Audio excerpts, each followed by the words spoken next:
and welcome to another video. And welcome to a video not in front of my Christmas tree, which feels really weird. And I'm not pulling a book out of a bag either, but I am here to talk to you about my reading plans for January. So this is mostly about the TBR Reading Spa. If you haven't seen the video about that, I will drop a link below to my announcement video and Kerry's announcement video as well. So me and my friend Kerry decided that we want to do this chill reading thing next year where we just encourage everyone to take a little monthly break to a spa and look at your own shelves and read some books from it.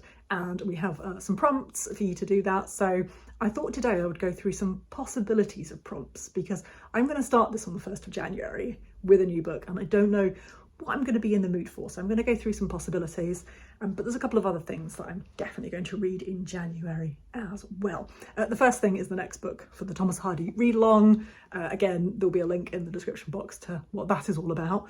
We're about halfway through now, but you can always join in if you want to. The book for January is A Laodicean, which is this delightful book cover I've got here with these lovely people in the 70s and this lovely costume she's got on there. This is probably one of Hardy's least known novels, but I quite like it. I did an introductory video, which again, another link. The description box is working very hard for this video. There'll be linked to that as well. When I filmed that video, I was a little bit, not disparaging about this book, but I think I was more negative than maybe I could have, or should have been rather.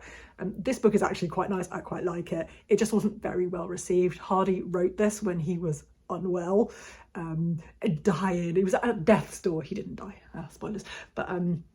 But yeah, I think that's one of the reasons why it's kind of one of his least well received novels, but it's still good and I still liked it. So the other thing that I'm going to be doing in January is reading the first book for the Read Good Challenge. Now my plans for 2026 are to just read from my shelves or library books as well. I'm not going to be buying any books for various reasons. I won't go into all of those. I've mentioned it before in videos, but just really going to be focusing on my own books and some library books as well. So I wasn't sure if I would be taking part in the Read Good Challenge this year. I have done in previous years. 2 years ago, I think I completed it. I read all the books for every prompt. Last year I failed. I think I did about 70%, but I read some really good books. And I looked at the challenges that Ben had come up with, and I will link again to his video if you haven't seen it yet. And I thought, well, if I can find a prompt to fit every single month, then I'll take part. And I think I've managed to do it from every book on my shelf. I'm not filming a kind of a whole video of what I might read throughout the year, and I'm not picking every month just yet because it depends on which books I get round to and what's still on my shelf when we get round to that month. But I think for most months there's at least a couple of books. For January and February it was a bit harder. I thought at first, I think February is to read an Australian author, and I think for that I'm going to be picking Shirley Hazard, who was born in Australia, but I think she had dual Australian and American nationality, so I'm picking her for Australian. But I got that in my book advent calendar, which was great. So that's one book ticked. But for January, I didn't think I had anything for January, because January the prompt was to read a book that had a food item in the title. And I'm being very literal and very specific because it's the only book that I have already on my shelves that fits that. And I have a book called Food for the Dead. It's got food in the title. I think this counts. So this is by Charlotte Shevchenko-Knight. She is a poet. This is a poetry collection. I presented at a conference with Charlotte and we were both on the same panel. It's just the two of us talking about archives in very, very different ways and the different work that we do. Charlotte is a Ukrainian British poet, and this book is about food, but it's about the kind of enforced famine that Stalin enforced on the Ukrainian people. And it's also about kind of the way that kind of food interacts with the world and the archive. It's very difficult to explain, but it sounds like a really interesting collection. I had a great time talking to Charlotte when we were at the conference together, and I bought this book at the conference, read a few of the poems, but haven't had the time to kind of delve into it, which is what I really want to do in January. And I think it counts. It says food in the title. It's got cutlery on the front. So that is definitely the one that I will be picking up for the Read Good Challenge. So onto the TBR Reading Spa. Let's start that again. Onto the TBR Reading Spa for January. Now, Kerry has put together these absolutely brilliant quizzes for you to do. So I will put it on the screen right now, and I've got it on my iPad here to have a read myself. But at the start of the month, we want you to ask yourself the question, how are you feeling about your reading at the start of the year? This is why I'm waiting until January to definitely pick one. But you can respond either I'm excited for all the new discoveries, curious and open-minded, or unsure where to start. And there's some other questions as well, which will lead you to either a yes or no answer. I absolutely love this, it's brilliant. But the 3 prompts that you can kind of pick from, if you don't want to do the whole quiz, that's fine. You can just pick a book from one of the prompts, or you can pick one from every prompt. You can do whatever you want with this reading challenge. But the answers are, well, the prompts really are to either read the newest release on your TBR, or read the last book you were bought or were gifted, or to read from a trusted author. So I thought what I would do is just show you 2. Yeah, I've got 2 for each of those prompts that I might pick from. So the first one, read the newest release on your TBR. A lot of the books already on my shelves are books that I've had for a very, very long time, so they're not new releases at all. But I thought actually the 2 newest are actually ones that aren't out until 2026, and I think one of them's out in January. The description box again will contain all the information about what I'm about to say. One of them's out in January, I think, and one of them's out in February. Certainly both out early on in the start of the year. So these are the 2 books that I will potentially get around to in January. I would really like to very, very soon. The first one is Floodlines by Salim Haddad. So I've mentioned this a few times on this channel. Let me see if I can find his first book. Where is it? Here it is. I knew it was here somewhere. So his first novel, Salim Haddad's first novel, Grappa, is one that I've mentioned quite a lot. I absolutely love this book. And I reread it for the Read Good Challenge in 2025. Just as a reminder of how good this book is. I wanted to see if it was as good as I remember. It was released 10 years ago. It is as good as I remember. It's absolutely brilliant. And I didn't realise when I reread that he has a new novel coming out. So this is only his second novel, 10 years after the first one. And this is called Floodlines. And this is a story which is about, I think it's 3 sisters. Yeah, 3 estranged sisters who come back together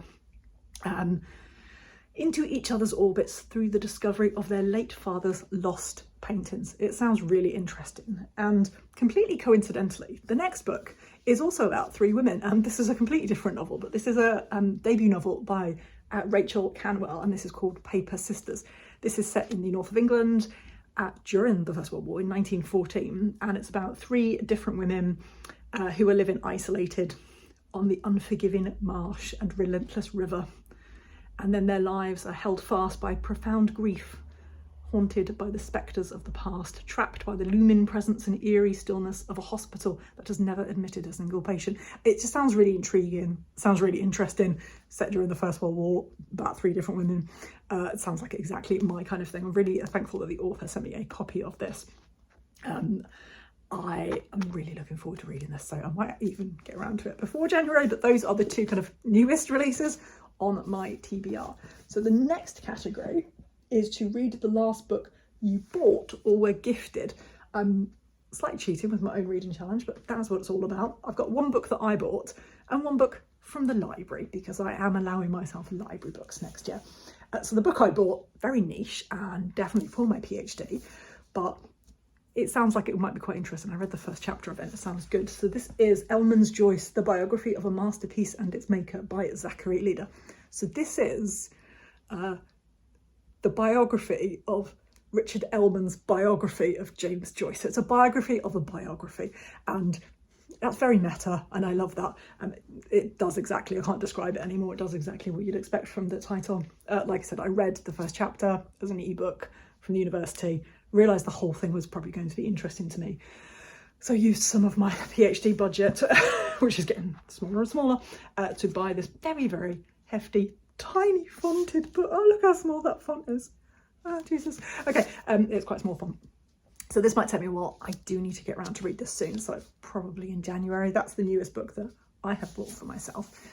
The newest library book I picked up was this one by Emma Warren, which is a non-fiction book. It's called Up the Youth Club, Illuminating a Hidden History. And this is, as you can imagine from the title, the history of the youth club in Britain from Victorian times to, I think, the 70s, 80s, possibly even up to now, and about the importance of youth clubs in society. And I just thought that sounded really, really interesting and I really would like to read this, so I picked up this from the library recently.